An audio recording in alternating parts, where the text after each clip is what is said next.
Good afternoon, everyone, and welcome to this live chat on a new topic, and that is youth power.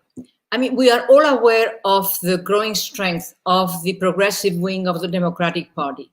But beyond that, there is really a groundswell that is not confined to that growth within the Democratic Party. Whether we think about teens taking to the street to protest gun violence, or whether we think about teens protesting against police brutality or defending the Black Lives Matter movement, whether we think about teens going out and trying to get people to vote when sometimes they themselves are not even able to vote because they don't have the age to vote, or whether we think about people volunteering in campaigns, or whether we think about Greta Thunberg, who's become an icon in the climate action movement and who has really galvanized young people all over the world. Youth power is clearly a driving force for change at this point. And that's one of the reasons why I thought that it would be a great thing to have a discussion with members of different organizations on this particular topic. It is a movement. And for me, there is something moving about it because it reminds me of the 60s. And I hadn't seen a movement like this since that time. I think that's something that Bernie Sanders understands, and that's why he keeps talking about it as a movement. I think that we are looking at a movement in the sense that we're talking about very different organizations with sometimes interfacing goals, different strategies, but trying to come together in a progressive network to affect change. And that is really what we think of when we talk about a movement. Well, today I've been lucky enough to bring to this chat a number of those young organizers, and I'm going to be introducing them to you very briefly. First, Isaac Grimm. Isaac Grimm is the organizing director for RAD, and that's Rights and Democracy, an organization in Vermont and New Hampshire that is connected to the national organization People's Action. And he works in our area. Welcome, Isaac. I'm glad to have you here. Thank you, Beatriz. Nice to be here. And then I have Matt Mooshian. Matt Mooshian is a community organizer and an activist from Claremont. Welcome, Matt. Good to have you here. Hi, Beatriz. Thanks for having me. I'm glad to be here. Hello. And then there is Fiona Greenough. And Fiona Greenough is a Lebanon High School graduate who's now on her third year as a college student at the University of Rhode Island. She is a women's reproductive rights activist, and she's been doing this kind of activism from the time when she was in Lebanon High School, and she can tell you more about it later. And finally, I'm very happy to introduce someone who was able to drop by just, in the spur of the moment, and that's Josie Pinto. Josie Pinto is the political organizer for a New Hampshire youth movement. Welcome, Josie. Welcome, Fiona. Welcome, everyone. I'm so glad you are here. And I think that you are the right people to talk about that groundswell that I was talking about. And I really want to hear how you see, number one, the big issues for young people in this country right now and in our area. And then we can also talk about strategies. I'm sure that you have different slants on the issue, and I think we want to hear to all your perspectives. So I would like maybe Josie can start. Would you like to start talking about what you see as the biggest issues, the most important issues that from your organization you feel you have to address in terms of the young needs, and not just the young needs, but the broader needs? Sure, I can definitely do that. So New Hampshire Youth Movement, we started and really got up and running with this big fight around voting rights that's been happening here in New Hampshire. So as a lot of you probably know, after 2016, young people were the ones that decided that election, and it became really clear to the GOP that young people had a really big influence when it came to voting here. So one of our biggest issues is ensuring the right to vote for young people, because that has not always been guaranteed here in New Hampshire for college students. And we can't do the rest of our work if our people aren't voting. So I'd say that was really the issue that got us really active from the start, because Chris Sununu lied to our faces saying that he would never support voter suppression. And then he signed the bill that did just that. Also, ever since we founded our organization, we've also worked a lot on the Green New Deal, because we know that the climate crisis is here and now, and we need to address it. We only have 10 years. All the science points to 10 years left to really turn this thing around. And then I would say young people in New Hampshire in particular, free college for all is a really big issue for us, because we have the highest in-state tuition in the country, which means we lose more young people than any other state because they go to college out of state. Sounds like Fiona is exactly one of those students, and we see it all the time. I've worked with so many incredible high schoolers that then go on to these amazing out-of-state schools, and we lose them, and that is such a loss. And then lastly, I think the fight for healthcare is one for all of us. So whether that's like the high cost of insulin or just wanting Medicare for all, I think young people are really active in the fight for healthcare for all, because education and healthcare should be a right, not a privilege. I'd start with that list. Well, that's a good list to start with. Would anybody like to follow up? Who would like to speak about it? Isaac, are you ready? Something that's really been apparent in New Hampshire this summer is the huge uprising of us fighting back against police brutality, against a racist criminal justice system that's drastically over-incarcerating Black and brown folks. And it's, in a time that's been really tough for all of us, I think it's been one of the most hopeful and inspiring things to see how many young folks of color have been coming out by the thousands to protest in New Hampshire. The largest protests that I've ever seen here, and I think that have probably ever happened in the state, have been in response to the murder of George Floyd, Breonna Taylor.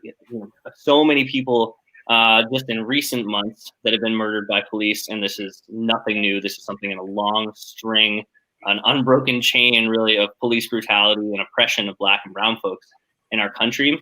So I think that is something that is really, really critical for young people in New Hampshire and around the country. And it's really incumbent on us to be the best allies that we can, to call out racism when we see it, to call out the fact that institutional racism is very real in our state, and that the implications of that are just as real in a majority white state as they are anywhere else. There's been very recent data that's come out about how we overly incarcerate and pull over folks of color in New Hampshire. All right, and we also just see it play out economically. Higher poverty rates, lower wages for folks of color in New Hampshire compared to white people. So I think that's another just really, really important piece of what's crucial to young folks, is that we are pushing back against mass incarceration and against oppression in all its forms. There's so many other parts that we could take on from that, but that's just something that's really been standing out to me lately, as I've seen these incredible uprisings against systemic racism. I think that that's absolutely true for the last few months. But I assume that you're adding this to all the other issues that Josie has already listed, because that's one of the things that has happened with this backlash against police brutality. It's the fact that we've had to add this as an urgent matter to everything else, and we've ended up seeing how connected it actually was to everything else. It's not something that is separate. It's totally inscribed and embedded in everything else. So I think that's a major item. How about you, Matt? It's funny, actually. Well, that's not funny, but I did some prep earlier today, and I wrote some things down, and all of those things are on my little list. And I really think that just speaks to, young people and really just want to live in a more equitable and just society, and whether that's, healthcare is a human right, whether it's climate action, which we know is connected to racial justice and so many other things. whether it's standing up for, people of color and, in particular our Black brothers and sisters who are, continuing to be marginalized and put out there with hashtags and things like this, ways that we shouldn't need to remember folks but are being forced to. And I think that really it just speaks to young people wanting to push our society, our communities forward and be a more equitable and just place for all communities, for all people. That's right. And Fiona? Yes, I would love to go off of all those great, super relevant points. And I kept thinking about how, Beatriz, when you said embedded and deeply connected, I just feel as though COVID really highlights all of these things. And because of the pandemic, there has actually, all of these things have been, like I said, highlighted. And I found out that the rates of COVID among BIPOC, Black individuals and people of color communities in New Hampshire are, the rates are higher among BIPOC communities and in New Hampshire. And the discrepancy is largest in Maine, but we are not immune to these discrepancies. And so it really just goes to show how we need to focus our healthcare resources and our focus on racial inequality in all these ways, because, healthcare and housing and jobs, all these things come together, police brutality, and they're so interconnected. So I always like to, when I'm thinking of, how can we solve society, which is a huge question, how can we solve these problems? I always try to think of putting on all the lenses we can to create, the best outcome for everyone. I think that you've all made a very important point, and that's the fact that, we're talking now, of course, the discussion on race, and the discussion on racism has now taken center stage in a way, but it has happened in the past. And one of the things that we really need to avoid, and you all seem to see that very clearly, is to think of racism as something that is sort of, floating in the air, that has to do with ethics and that has to do with people's minds and so on. The truth is that racism, it has to do with all those things. But the way we track it down is by checking in reality how it is embedded in every aspect of society, how it connects to housing, how it connects to access to education, how it connects to access to healthcare, how it connects to job opportunities, how it connects to every one of those things. Because when we do that, we find that there are laws in the books, and that every one of those laws tends to have elements that perpetuate racist relationships and racist behaviors. So that is the way to deal with it is to go to the specifics of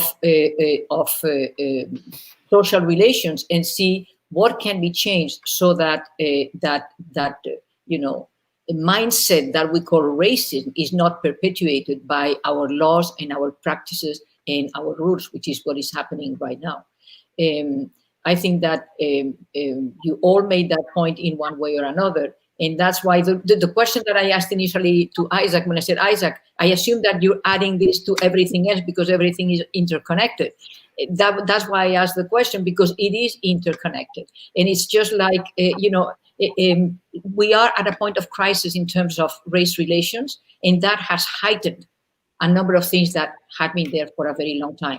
Just as we are at a point of crisis with COVID-19, and that has heightened a number of things and issues that were already there for a very long time. So this is the thing with crisis. On the one hand, they create a very difficult situation, and on the other hand, they shine the spotlight on a number of things that people have sort of, ignored, pretended that they weren't there or that they could wait. And that in this sense, we are in this sense, I think that we are at a time of great opportunity. I don't know how you see it. What is your view of this moment in terms of our ability to affect change? How do you see? Are you pessimistic? Are you optimistic? How do you see it? Yes, I'm at once optimistic and terrified. Okay, well, can you elaborate? Yeah, well, nothing's written in stone, right? The future is ours to write, and it can go in a very good direction, it can go in a very bad direction, right? Like we're living in the middle of crises that, if they are unchecked, are going to make things far, far worse.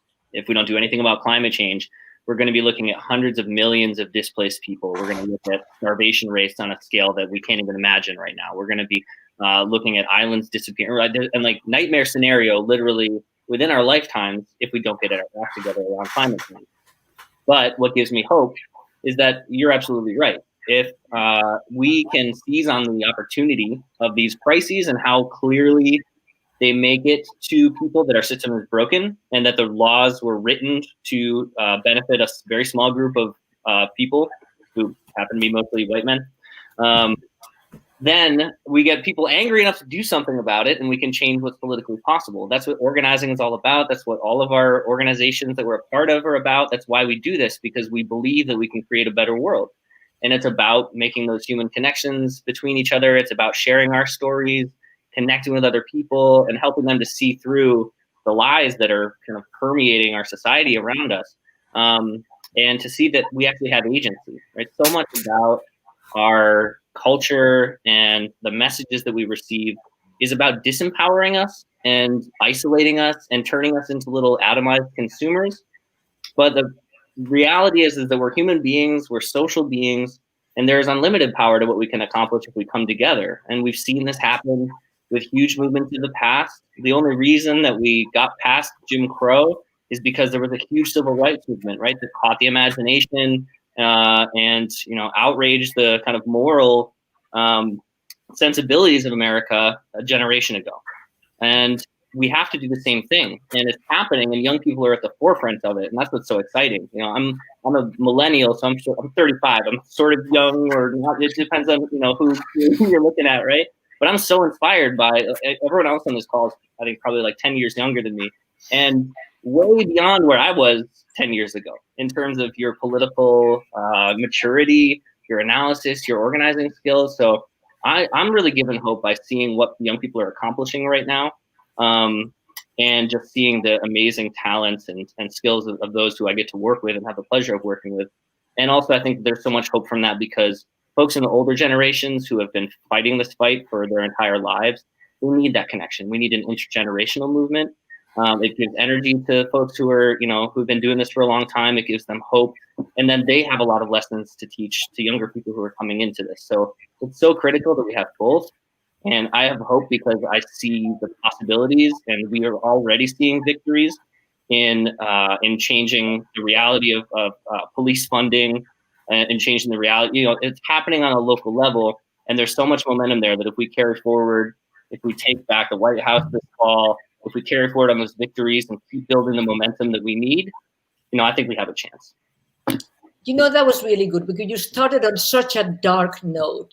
And then, we were all there just, saying, okay, yeah, we know that it's really bad. And then it just went up and up and up and up. And you left us with such a great sense of hope. And it's not a dreamy hope. I think it's a very tangible hope. What do you think?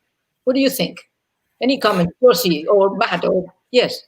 Yeah, I'll jump in. I feel the other day, actually, I had a moment where I was reveling in the hope, and I was watching it was when we were at the March in Washington, and I was watching Dr. King's granddaughter Yolanda speak, and it was just I don't know, I was simultaneously crying and standing up and cheering and just feeling so her generation, they're the future, and I think we say that it's very lightly, but they're going to be the ones who are inhabiting the things that we leave behind, and we want to leave them better than we found them, but also we want to empower them to make the change, because I think that they have a right to be autonomous and to have some sort of influence and authority over their future, and it's amazing to see young people stepping up and grabbing that and really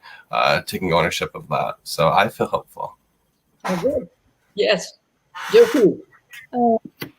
Yeah, something I feel really hopeful about is that so no movement has ever lost once you can sustain the 3.5% of the population support. And something I found out recently is that the movement for Black Lives has actually hit that threshold. And obviously, COVID has made things a little harder, and it's a little bit more spread out in how much that support has come. But I think we're like well on our way to continuing this movement and having some really tangible effects from it. And when it first started coming to New Hampshire, every single rally and event that I heard of, when I found out who was leading it, every single time it was a high school student that I didn't even know. And that is what gave me so much hope. These students weren't even trained with us or RAD or any of the orgs that are, have been doing this for years. They just saw that this was a huge issue. They wanted to do it, and they learned what they had to make it happen. And I think that tells you everything you need to know about the younger generation.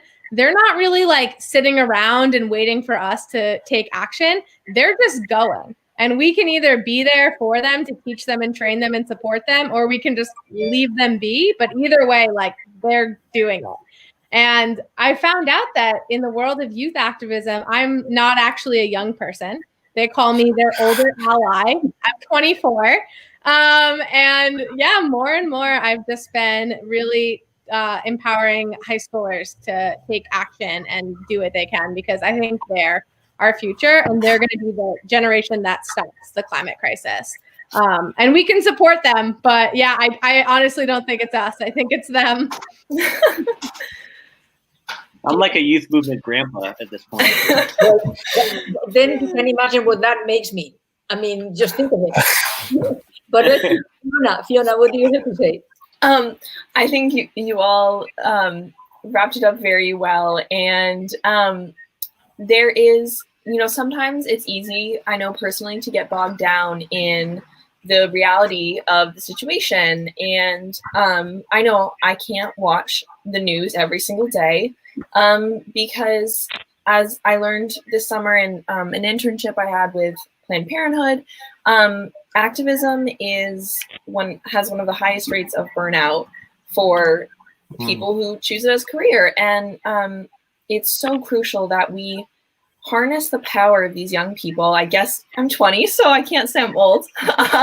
So we harness the power of all of those. I have a little girl I know who just wants to, become a better person. Like, she is part of the future. She's so young, but she's one of those people, like you were all saying, who makes you feel better about the future. And I think so much of ensuring sustainability of these movements is holding on to hope, even when it feels like we shouldn't have any, because we need something to celebrate. And in these times where it can be really hard to find things to celebrate, it's great to look at those wins and really uplift what progress we've seen, because I only say that because it is really difficult sometimes. So I think that's a really important thing when we are looking at the youth movements. How can we empower these high schoolers, middle schoolers, what have you, to continue this throughout their lifetime, and allow them and give them the tools through their education systems to, keep being entrepreneurs and activists and spearheading their own projects. I know my community, when I started activism in high school, my community was instrumental in allowing me to express my activism in the ways that I wanted to. So we need to really build those community supports so that they can do the same. I think that's right. It's interesting. Isaac, I think, mentioned the term intergenerational. And I think that is an actually important term, because we've been so trained to think in terms of generation this, generation that. And what's going on now cannot be well described with the use of a term generation, because, unless you want to call it the wake-up generation, which I don't think is a bad term, let's call it the wake-up generation. But the wake-up generation is not just the people who are in their late 20s or the people who are in their early 20s. It includes people who are already in high school and who are already thinking about things like that. I mean, Greta Thunberg is an example of that. I mean, she's basically a child, and she represents that kind of awareness at a very early age, and she's not alone. So we're talking about people of different ages and different generations coming together in that kind of wake-up realization that something needs to be done, that it's urgent, and that it's not being done, meaning we have to be the ones to do it. And I think that that is an important change, the sense that one cannot wait for institutions, one cannot wait for experienced people, one cannot wait for someone else or something else to solve the problem. We just have to get up and walk and do what needs to be done. I think that that is something that defines that movement. And it defines that movement across the generations. But then comes the issue of strategies, because, a movement needs strategies. And it needs strategies to grow, and it needs strategies to sustain itself, and it needs strategies to achieve its goals. So what do you think in terms of strategies? Fiona got a little bit into the issue of strategies, but in thinking about strategies to achieve, I think that the goals are shared goals. I think that whether we're talking about Isaac and Rights and Democracy, or whether we're talking about Josie Pinto and the New Hampshire Youth Movement, although we're talking about 350 New Hampshire, and they couldn't be here today, otherwise they would have joined us, or Fiona or Matt. We're talking about a set of goals that we all share. The question is, how are we going to strategize from our different bases to try to move them forward? What do you think? Because strategies are very important. Without strategies and without strategies, it's difficult to sustain a movement, and it's difficult to achieve goals in a sustained way. So what do you think about strategy? Obviously, the strategies that are being used institutionally are not enough. Otherwise, we wouldn't be here, and we wouldn't have that youth movement. So we can start right there. So what do you think are effective strategies? The other day I was listening to George Gull, who's the founder of People Action. We had a webinar with an organization called Progress Alliance. And he was talking about the strategy that they follow. He was talking about deep canvassing and about, going out and changing people's minds and so on. And that is one possible strategy. So what have you thought in terms of strategy? Who would like to share strategies with the rest of us? I feel like I've been starting every time, so I don't think anybody minds, but it's okay. I'll start off. So I think strategies include meeting people where they're at, which in activism is a term that you hear a lot. But it was a really important thing for me personally to learn, because we can't expect someone to go from night to day right away. So I think as deep canvassing goes into, it's important to recognize your audience if you're speaking to an individual or if you're speaking to a group.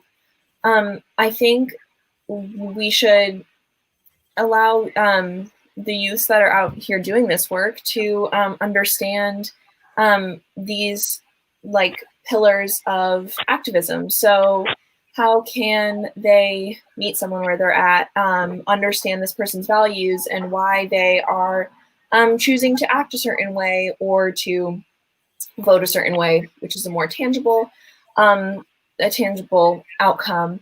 But it so often I find myself wanting everyone to agree with me right away. And I'm not proud of that, but I think it's important to understand where everyone comes from so that, you can educate one another. And then another strategy that I've learned is just consistently asking what different communities need and what they want.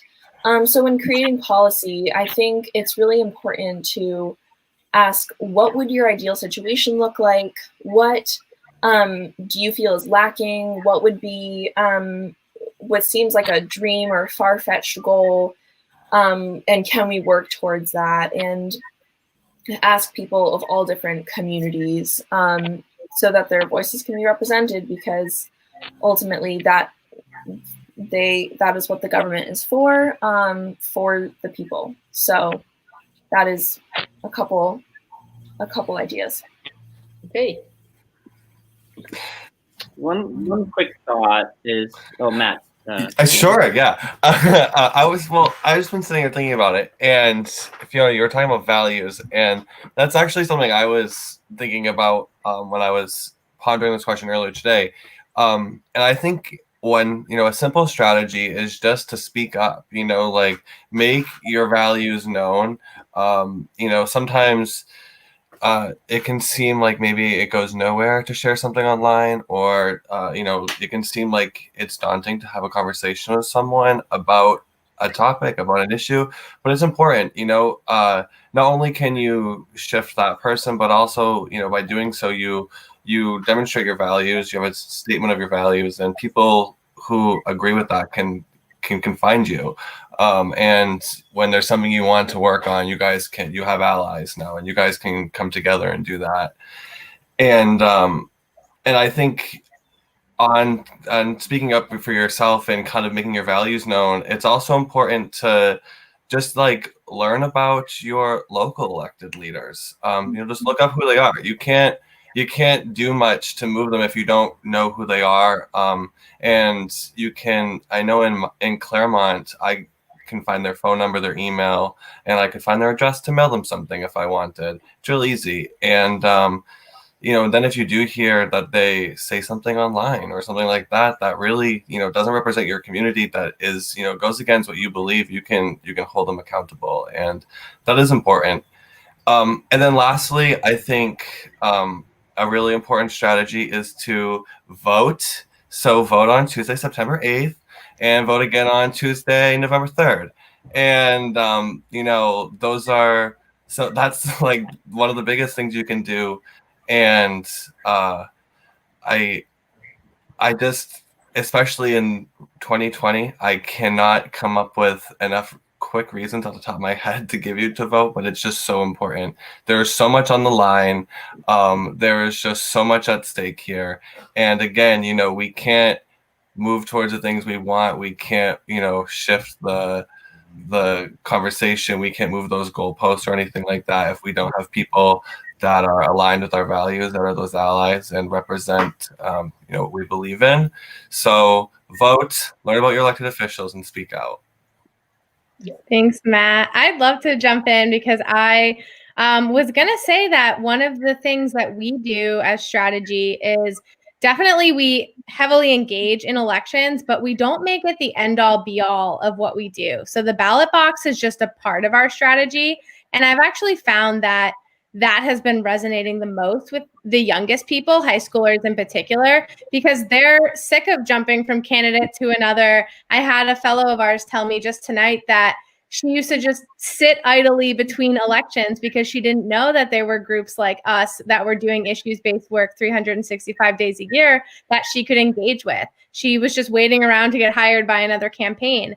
And, I love that we have so many people on our staff right now that come from the Warren and Sanders campaigns that got them really energized, but they still have so much more energy. And even though their candidates aren't in the running anymore, it's been awesome to engage them this way. So I think if you want to really connect with young people, you have to do more than just tell them to vote and why. You need to give them opportunities to engage in the issues through like testifying at the state house and really like making their voice heard in all different areas of the year, not just the elections. And I think that going forward, it's no secret that Joe Biden was not the top pick of young people, but I'm so excited that we have people like you, Beatriz, and the governor's race to actually fire young people up, because we, really need to engage them in the local races that are exciting right now.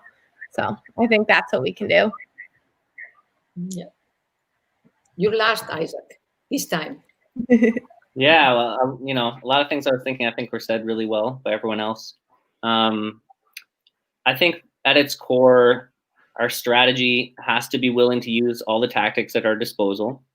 Both ones that conform to pragmatic norms, right? Like voting, like showing up and testifying at the State House, like making calls and trying to meet with your legislators, but also being willing to get outside of our comfort zones and to make those in power uncomfortable when they deserve to be uncomfortable, because their decisions are making a whole lot of people worse than uncomfortable. I also think that at its core, it's really our strategies have to get us to a place where we're building enough power so that folks who are in decision-making positions are accountable to people's organizations rather than accountable to corporations and massively wealthy individuals. And we have to be really smart and strategic about that. We have to be building organizations that have a large network, that have a very strong and core base of activists who will move together and who are building relationships with each other around a shared set of values, around trust, and that, share a vision of a fundamentally more just and, just a very different economic, social, and political system. And this can be done, and it has been done in the past. But you talked about making people accountable and making them uncomfortable, talking about the people who hold power at this point. And that's one of the questions I have. One of the, when we think, the conversation is really important. And we all agree on the fact that that conversation has to take place at all the many levels that all of you have presented. But then there is the issue of action. And what kind of actions do we engage in? I was thinking about the climate strikes, for instance, that started last year. Those have been effective.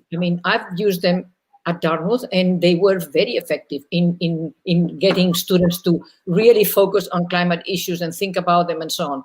And then there is also the upcoming proposed strike on September 8th in support of Black Lives Matter. And I don't know what the result of that is going to be, but strikes do make people uncomfortable. And that's one tool that we can use in bringing together the conversation and the pressure to bear for issues that we really care about, right? So we can use strikes. What else can we use? We can use the vote. We can use strikes. The conversation. I think there's going to be a lot of direct action coming, no matter who wins the presidency. I know a lot of people are talking about how we can usher in the decade of the Green New Deal by, being really loud outside the White House or whatever we need to do to make sure that our voices are heard, no matter who wins the presidential race. So lots out there. And noise does make a difference, and marches do make a difference, and just collective action always makes a difference. So I think that's a part of our program. So in terms of moving forward, how do you see your interaction with existing more institutional organizations? I'm thinking someone spoke about, well, actually Josie and Fiona spoke about having students go and testify in the legislature. How do you see your connection with the legislature? How do you see that you can have an impact on the laws that have to be changed? How do you propose to approach the legislature? I'm asking you because I may very well be in the legislature next year, and it's a very important point because I think that this is one connection that needs to be strengthened. What do you think?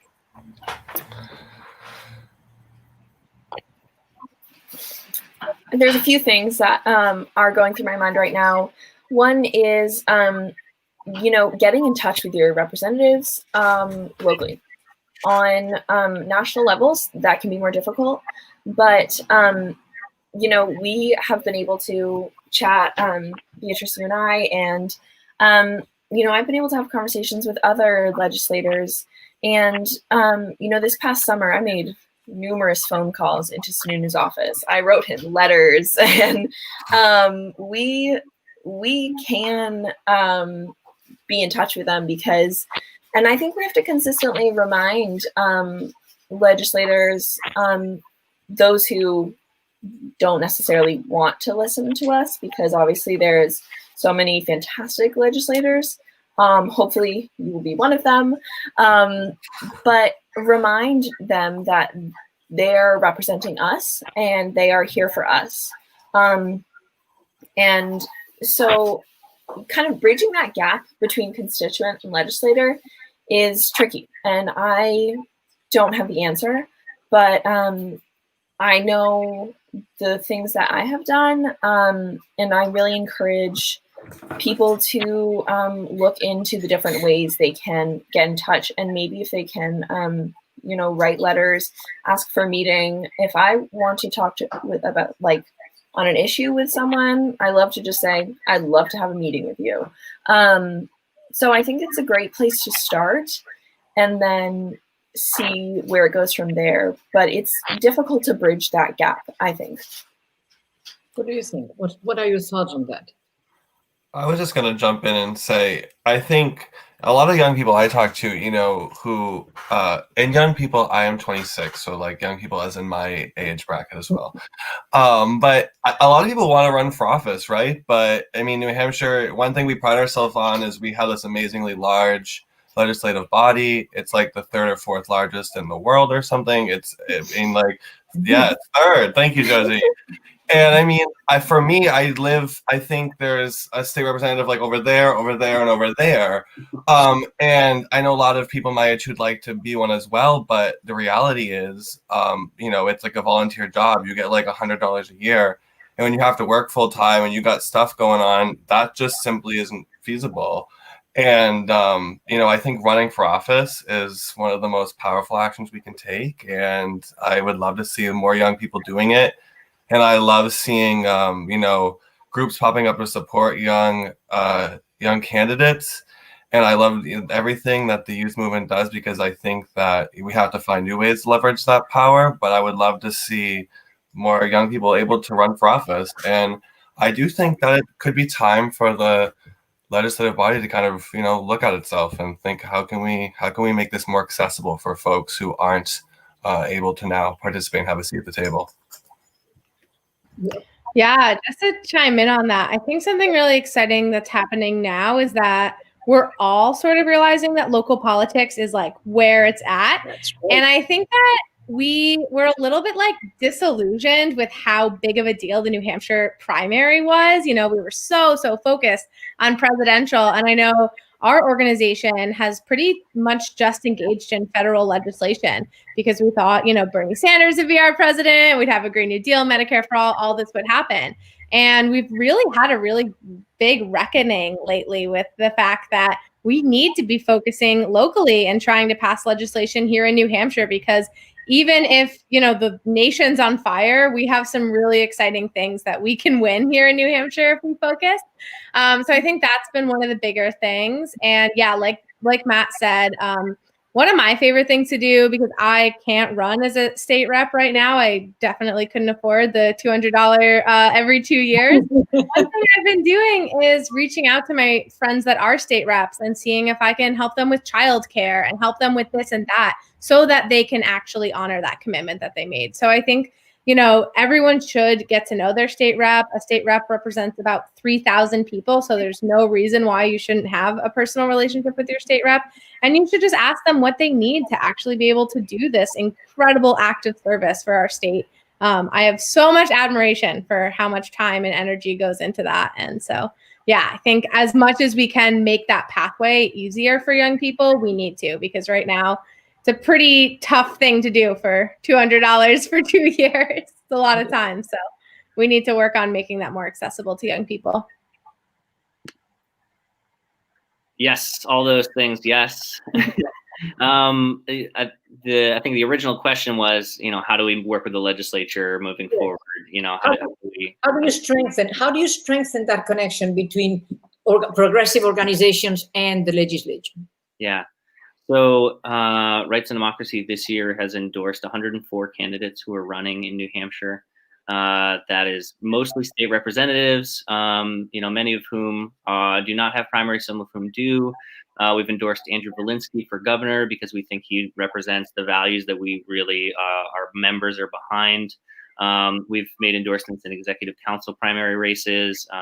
young-ish folks like Emmett Soldati, and Mindy Mesmer in District 3, Mark McKenzie in District 4. We've endorsed, some really amazing candidates who are running to get reelected, and many who are running for the first time, and some of whom are primarying incumbent, older, less inspiring Democrats. I think of Natalie Quevedo in Winchester, who's an incredibly inspiring candidate.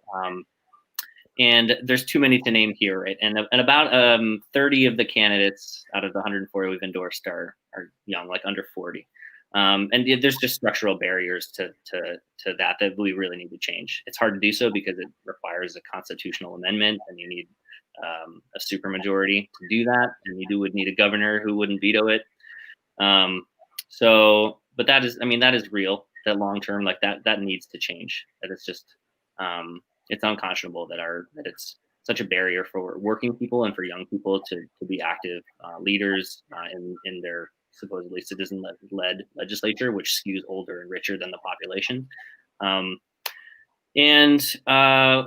What we are wanting to do is not only work throughout the election to build closer relationships with legislators, to help them get elected, right, and to kind of ready ourselves for when they do take office. We want to be training legislators. Folks in New Hampshire, there's so much more support for legislators in other states. They get their own staff, they get offices, they get paid a living wage, right? Like none of that is real here. So the role of people's organizations like ours is even more important.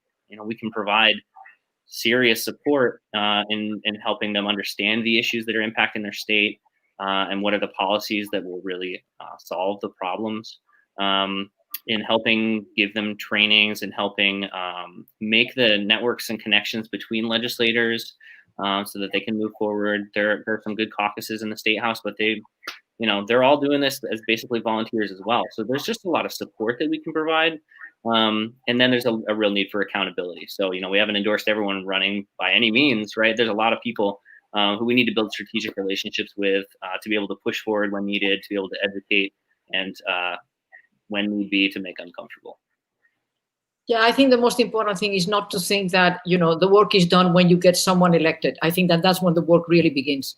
I mean, and that communication has to be open and strengthened, and that's the way your agendas will get to the legislature. I think that's extremely important. You have to just set up a structure that allows you to meet regularly with your legislators, convey agendas, evaluate progress, and just, work in lockstep in moving change forward. Well, maybe we should just give our audience a chance to ask some questions, because we've been talking for a long time. And unless someone wants to add something now, I think that we can go to the question period if our moderators are ready to ask us some questions. I guess they are ready. Hey, awesome. Hi, how are you? Hi.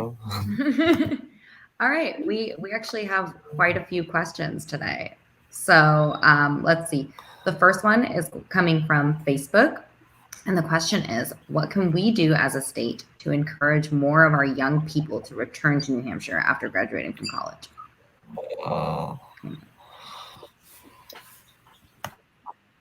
Personally, I don't know that I would have left had I had, better or equal educational opportunities in state.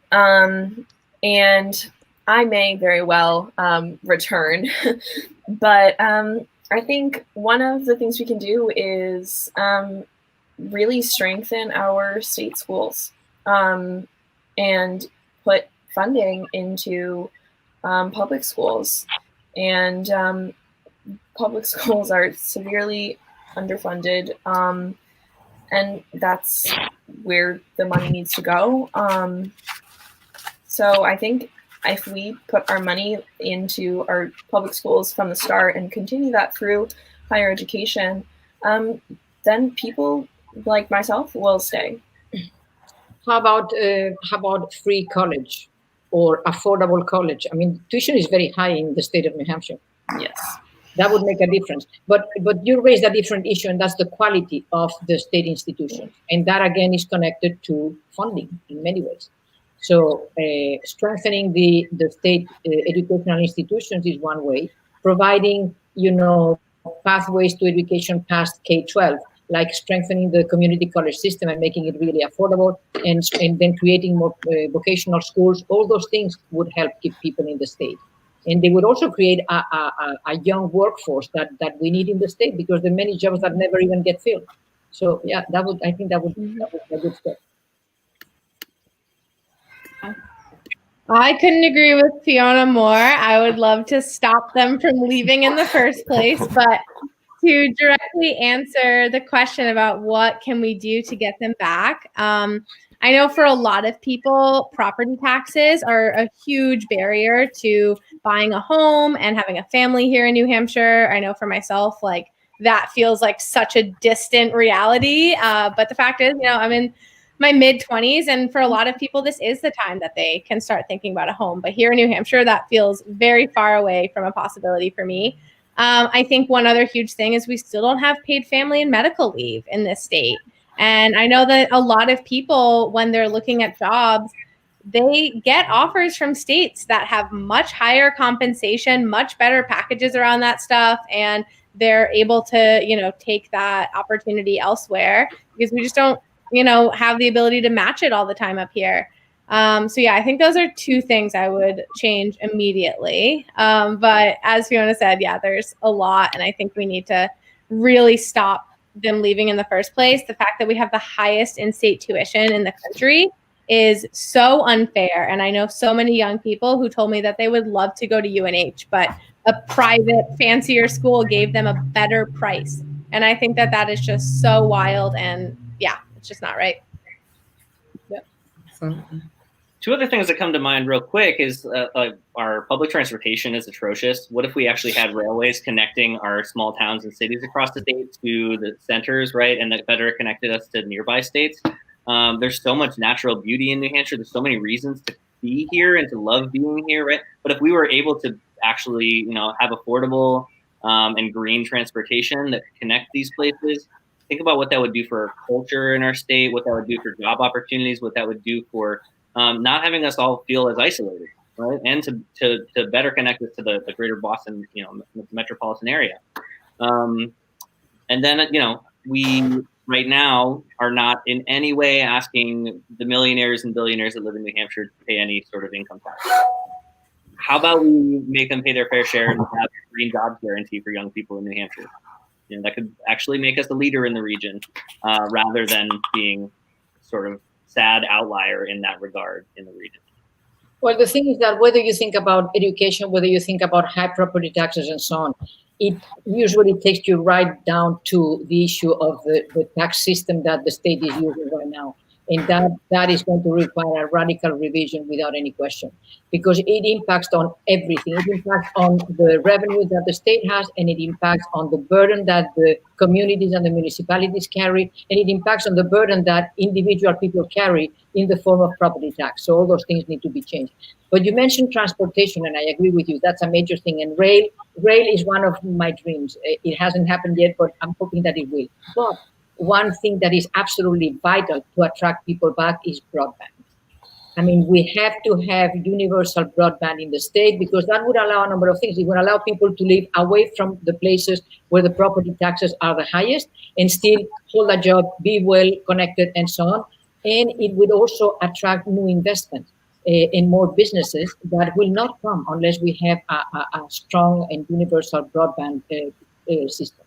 So those are again things that need to be taken care of if we want people to remain and if we want people to come. Yeah. So do we have any other question? Definitely. Time. Yeah. All right. Yeah. So our next question is coming to us from Facebook. Miriam says, Beatriz, I am voting for you in part because of your climate policies and your stance against biomass. How can we work toward a Green New Deal in New Hampshire? Well, we have many tools that are already in place. I mean, we can expand the renewable portfolio standard, which is a standard that requires all power generation facilities to use a certain amount of renewables or to pay, in compensation for not using that. The amount that is collected from those payments goes to a fund that funds energy efficiency. So that's one way, because, with one stroke, you increase the number of renewables, and you fund energy efficiency. We have good tools for energy efficiency, and we can make them better.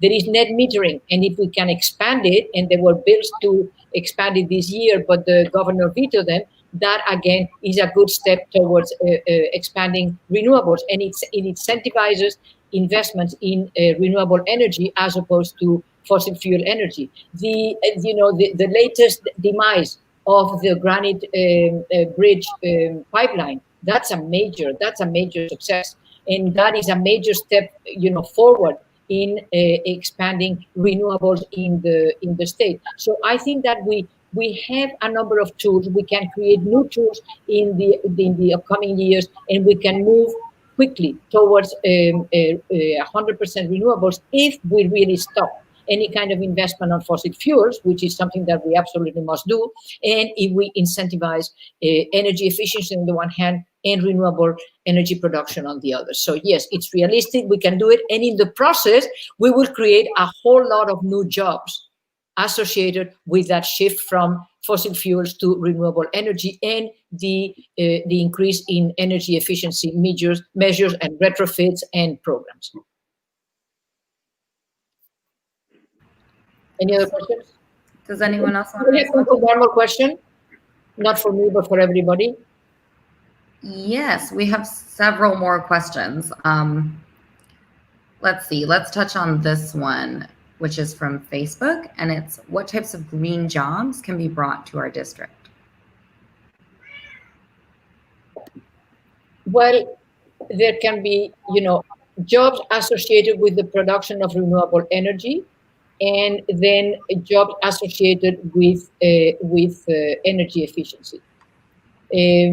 Energy efficiency requires massive retrofitting of facilities, and all that can be done by local jobs, and those are green jobs. And that's a real plus in terms of really supporting those energy efficiency programs. And then, of course, replacing fossil fuels with wind energy, with solar, and that's right there. You have another big market for green jobs. Just to speak of those two. Do we have anything that doesn't have anything to do with energy, so that someone else can talk? Yeah. I'm happy to jump in and just talk a little bit about what the Green New Deal looks like in New England right now. Isaac and I are both part of this initiative. It's called Renew, and we're partnered with all the other states in New England to figure out what a Green New Deal looks like for us here.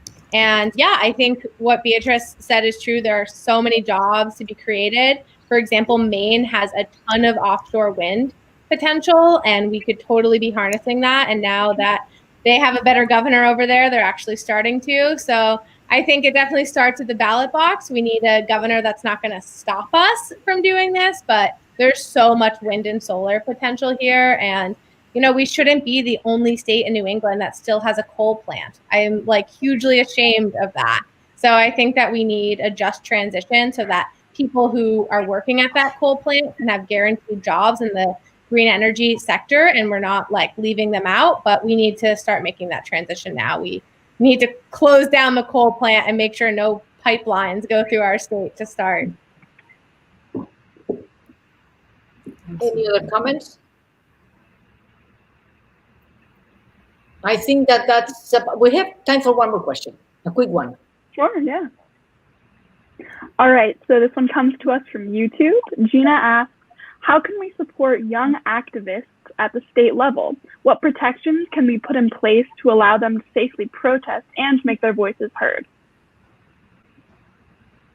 One thing I would just put out there briefly, there have been, I think, heightened needs for safety precautions and for de-escalation with the Black Lives Matter rallies that have happened this summer in New Hampshire. there's a strong right-wing movement. There are many outward, unabashed, racist white supremacists. Many of them have guns in New Hampshire, and they show up at these Black Lives Matter rallies with rifles. I've seen people get pull guns on protesters in Manchester, for example. I've seen them line the streets in military fatigues, holding terrifying AK-47s for the entirety of Black Lives Matter peaceful rallies. So we've tried to play a role in supporting building out peacekeeping teams that are trained in de-escalation, that are responsive to the organizers of these rallies, and that are there to support and make sure that folks, especially folks of color, who I'd say are the most at risk in these spaces, can be able to organize and exercise their constitutional right to assemble, protest, without as much fear. So if folks want to be a part of getting trained in de-escalation and be someone who could be called upon to join in and be part of a de-escalation team, folks can follow up with me. Maybe if I throw my email in the chat, it could get shared on the live stream or something. But that's one piece that comes to mind that folks can do. I'm sure there's a lot of things that other people can speak to. I think it's an important piece, and it's become much more important very quickly in the last few weeks, because there is a clear escalation, and I think that we need to take that into account. It's part of reality, and we need to be proactive and try to train people to diffuse that and to protect themselves, basically. Yeah. Well, I think that we're completely out of time. In fact, we passed the hour, but I want to thank everybody. It's been really, really helpful to have that conversation. I'm so glad you could all come. And just want to say that this is not the end of the conversation. This is the beginning of a long conversation. We're going to have to go on working together and bring about the change that we all agree needs to be brought about. And I know that we can do it, and I am willing and able to give it my best, because I think it's worth fighting for. Absolutely. So thank you very much to all of you. I'm glad we endorsed you, Beatriz. Thank you. Thank you. Thank you. Thank you so I was much so for proud to have having the endorsement. us. You have no idea, for real. It really meant a lot to me. It does. And we are going to work together one way or the other. Goodbye, everyone. Thank you. Bye, everyone. Thank you all. Bye. Thanks for having me. Have a good night, everyone.